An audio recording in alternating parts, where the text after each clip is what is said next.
એક તરફ વરસાદ ખેંચાઈ રહ્યો છે, જેના કારણે કચ્છ જિલ્લામાં પશુપાલકો અને ખેડૂતો ચિંતિત છે.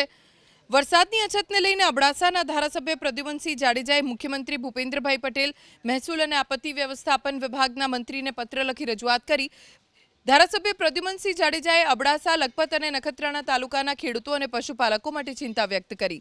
ઓછા વરસાદના કારણે ખેડૂતોને અગાઉ કરેલા વાવેતર પર ગંભીર અસર, સીમ વિસ્તારમાં કુદરતી ઘાસચારો, પીવાના પાણીની અછતને લીધે પશુપાલકોની સ્થિતિ અત્યંત ગંભીર હોવાની વાત કરી.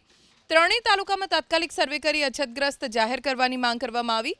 પશુપાલકોના પશુધનને પૂરતો ઘાસચારો, પાણી, અન્ય જરૂરી સુવિધા મળી રહે તે માટે તાત્કાલિક કેટલ કેમ્પ શરૂ કરવા માંગ કરી. અબડાસામાં સિઝનનો અત્યાર સુધીમાં 2 ઇંચ કરતાં પણ ઓછો વરસાદ પડ્યો છે. નખત્રાણામાં 5.25 ઇંચ, લખપતમાં 3 ઇંચ વરસાદ જ પડ્યો. કચ્છ જિલ્લામાં સિઝનનો સરેરાશ માત્ર 29.25% જ વરસાદ છે.